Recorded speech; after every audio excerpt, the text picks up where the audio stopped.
If, like me, you enjoy hurting yourself on a deeply emotional level... Wait, hang on. This is familiar. Have I reviewed this card before? Let's see. Yes. I see. That could be confusing, yes. It seems I have reviewed the R9 280 in March of this year. This card is the R9 280X, a completely different card. I wonder how it earned its X rating.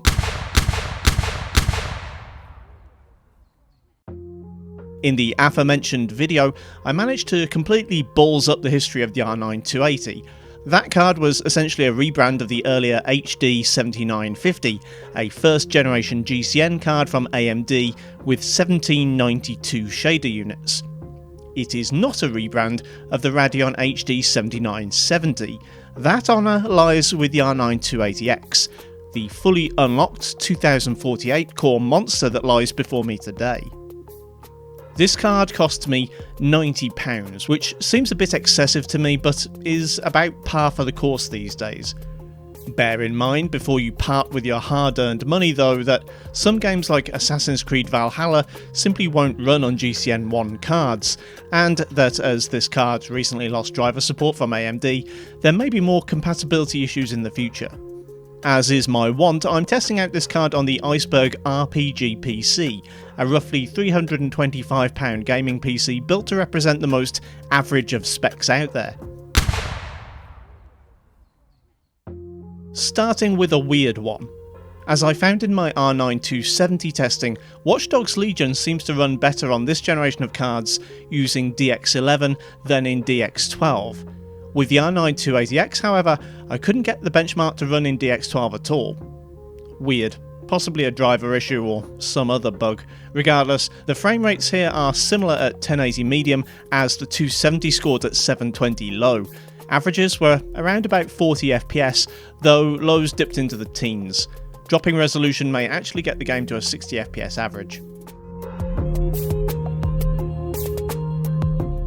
Continuing with the weird theme, Doom Eternal performs really well at 1080 low with 66% scaling, averaging 95 FPS and with 1% lows of 66.3. That's not the weird part, but if you're watching the footage you might have spotted it. Before launching the game, it prompted me to download the latest drivers. This is, of course, no longer an option with GCN 1 cards, but might have something to do with why I kept seeing weird visual artifacts, not least of all the white glowing mancubi. It will be a real shame if this doesn't get fixed, as I've previously always recommended GCN cards over Nvidia Kepler in this title. Horizon Zero Dawn didn't score well in my testing of this card's little brother, the R9 280. This time, however, I'm seeing frames much more consistent with the rest of the GCN cards. The 280X scores an average of 48 FPS and lows of 42 at 720 original. As with the other GCN 1 cards, this one fails to meet Horizon's 4GB VRAM requirement, so factors like available system RAM, hard drive space, and whether or not you use an SSD may come into play. Resident Evil Village would be a superbly optimised game, if not for the fact that its frame buffer requirements mean dropping quality obscenely low. Although I was running at 1080 with quality FSR and the performance preset, my estimated VRAM usage was still over 3GB. Although that didn't present a problem in this run, providing an excellent 75 FPS average and 56 FPS 1% lows, in testing other cards I've seen frame rates plummet when the frame buffer fills up. Without further testing, I couldn't say for sure if this will be an issue with this card, but I have to assume it's a possibility. Warzone's way of dealing with sub 4GB graphics cards is to make them look like some kind of bad joke, with textures blurred to protect their identities. Nevertheless, if you can tolerate this lack of quality, you'll get some decent performance from the 280X. Running at 720 low gives an average of 68 FPS and lows of 44.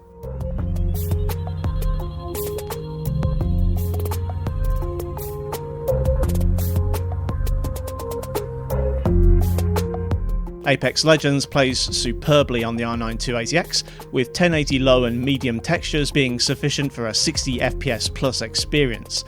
Averages hit 96, with 1% lows scoring 66 FPS. Incidentally, if like me you have the game installed on a hard drive, I'd like to hear from you. I experienced incredible hair-pulling lag in the first game after launching that either kicks me back to the menu or leaves me hanging in mid-air. Subsequent games are always fine, it's just that first one. Is it just me? This was kinda disappointing. Forza Horizon 4 scores 51 FPS on the R9 280 at 1080 medium, and it scores exactly the same here. Not that you couldn't get a better frame rate, you could always drop to 900 or 720 if you wanted this to run more smoothly, but Nvidia's cards of this era scored significantly better.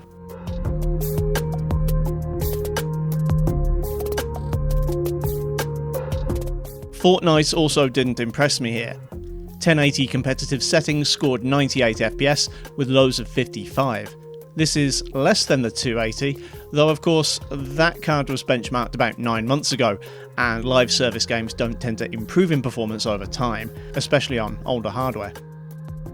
It's unfortunate that it couldn't outperform the GTX 670, which scored 117. Not that this is unplayable, and the 1% lows in Fortnite tend to be a mess regardless, but if you're buying a card for your kid, this might not be the best bang for your buck.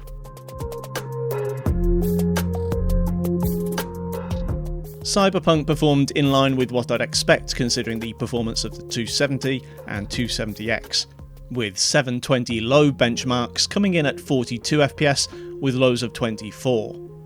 The 280 scored weirdly lower than the 270X, so I once again had to conclude that I did something wrong with that test. Still, this is pretty acceptable performance in the context of a near decade-old card, and unless you can get hold of an R9 290 or GTX 780 type card, this is about as good as budget Cyberpunk gets. I may be a bit harsh on developers who release games before they're ready, and well, I'm not going to stop now. Valheim is finally starting to perform how it always should have. The R9 280 I tested in February managed only 42 FPS at 1080 medium, whereas the 280X managed 64 FPS at those same settings today. In fact, given that the R9 270 managed 54 FPS, I might actually have expected a little more here.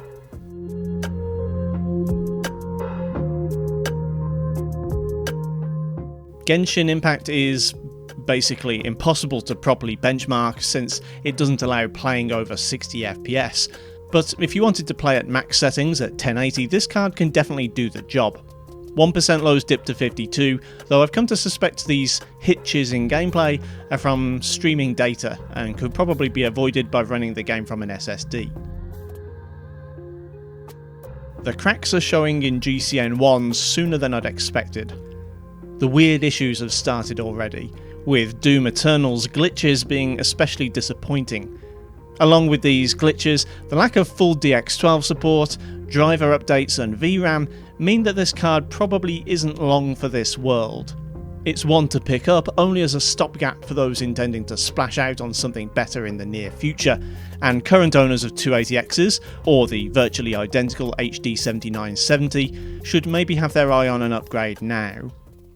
Thanks for watching, kindly do the usual YouTube things if you feel so inclined, and I'll see you next time.